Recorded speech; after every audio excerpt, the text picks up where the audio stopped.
Hey guys, it's Scott. I'm here today to talk to you about the concept of a pay current payroll. So, pay current is not something you'll run into very often. When you do run into it, it'll typically be for customers who are on a semi monthly payroll. It could be for a monthly or a biweekly payroll as well, but most of the time you'll see semi monthly. The idea behind the pay current payroll is they don't pay in arrears. In a normal pay cycle, if you were first to the 15th and then the 16th to the end of the month, you would pay on the 5th and the 20th. You'd give yourself roughly a week to get in and process your payroll. Pay current pays the employees in real time and even has to estimate the last few days. So let's look and see why that would be the case. So I mentioned most semi-monthly periods are the 1st through the 15th and then the 16th to the end of the month. So in this example, let's go ahead and take a look here at the end of the month, which in this case falls on the 31st. Now, also need to pay the employees on the 31st. My payroll ends that day, and for whatever reason, my organization has chosen to pay the employees that same day. So how is that even possible? How could I possibly process? It's not. You can't simply get everybody's hours on the 31st and then pay them out unless you had less than maybe just a few employees. So instead, what customers will do is they would go in and say, look, I need a little bit of time to get to that 31st date. So I'm going to go back here to like the 26th as an example. And I'm going to go using the 26th then, I'm going to estimate what the employees would have worked on Friday, Monday, and Tuesday. Now I'm choosing the 26th there sort of arbitrarily, right? I mean, it could be any date that they choose, but they're trying to leave themselves a few days prior to the actual payroll processing. For our example, let's assume this is a Monday through Friday company.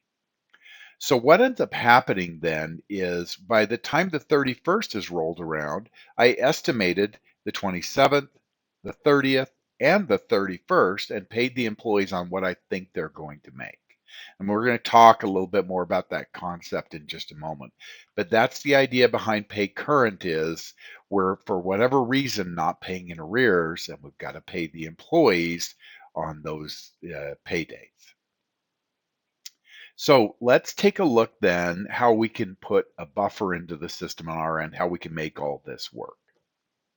So to start off with here, I'm going to go under my payroll processing. We'll just grab a period here to process.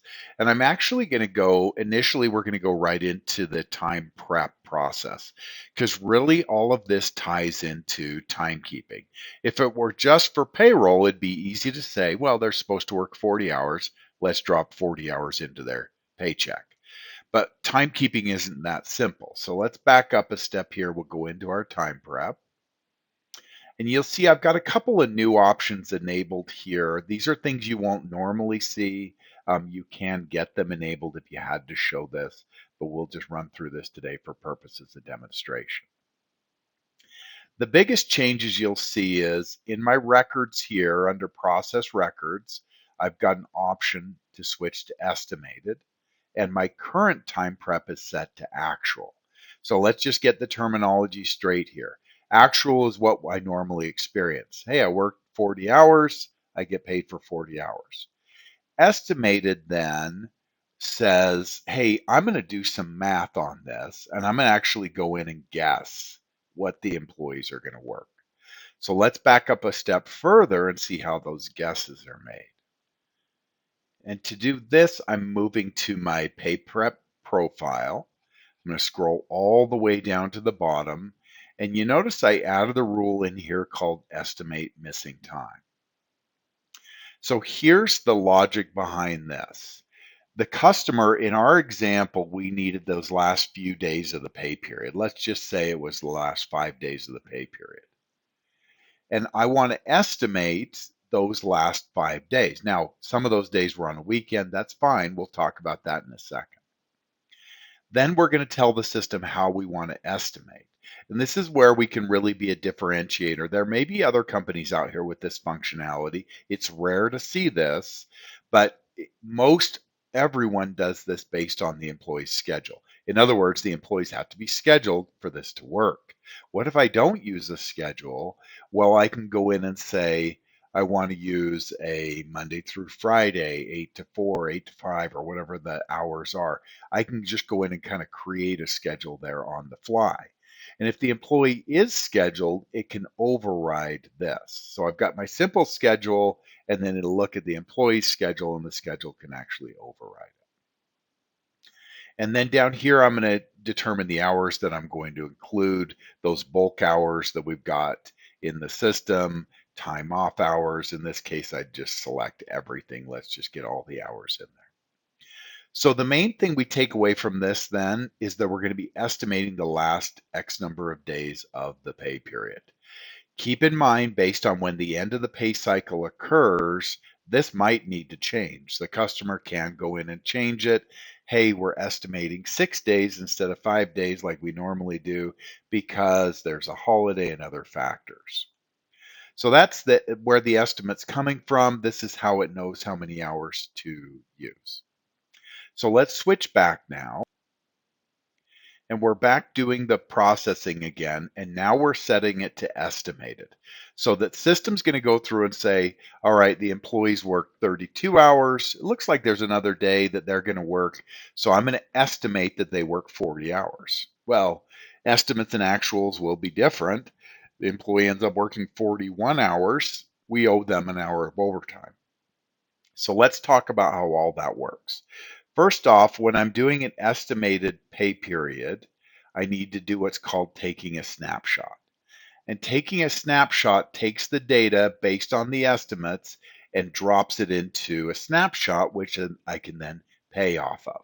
We're doing a snapshot because later we want to come back in and compare the actual hours and the estimated hours and pay the difference. So I take my snapshot and then I come down and create my payroll interface file. This is a little different than customers would normally need to do if they're using UKG Ready for timekeeping and for payroll, because they can simply sync the time. But as you can see here, we need to go in and grab that snapshot that we created, and we're going to export it in this format here. So I'd come over here, click export, and that'll generate the file, which will then import into payroll. So that's step one there. I'm going to create that output file. When I'm done, so we'll talk about finalizing that in payroll in just a moment. When I'm done, I'm going to come back in here and I'm going to say, all right, I've finished collecting the time. I've had the manager sign off on the timesheets. Now I need to go and pay out on actual. And then we switch that from estimated now to paying actual. And then we come back in and create our payroll interface file again. This time we're going to go in and tell the system, I want to go off of my snapshot delta, and we're going to be going off of when the snapshot was created to current, and we want to output current and previous records and include change records only. This means when I export the file, let's say I've got a couple of hours of overtime in there, that's all that's going to go across is those overtime hours. So now we're finished with timekeeping. We've got the file in the system. Let's talk about in payroll, how does this all work? How does this all come together? So now we are in the system to do the payroll. We can run the payroll like we normally would. We're going to come down to this section called import time. And I've created the batch for this and called it pay current. I click the little icon here that lets me import a file, and then I would choose that file to import. So initially, I grab my snapshot. That gives me my estimated pay. I pay the employees, and I'm done. Then a few days later, I finalize, create that secondary, let's call it a second snapshot. Really, it's the variance between the two. I come back in and do this for the next payroll cycle. So I paid the employees in our example on the 31st. Now I'm going to pay that difference if somebody works some overtime or there's either a negative or a positive balance that needs to go through. All of that then is going to go through for the paycheck for the 15th. So that's the idea behind pay current. The process here, these aren't things that are readily available to be shown in the demonstration. So I do have a PowerPoint with the slides. And if you need help talking through any of that or need any more information, please feel free to reach out.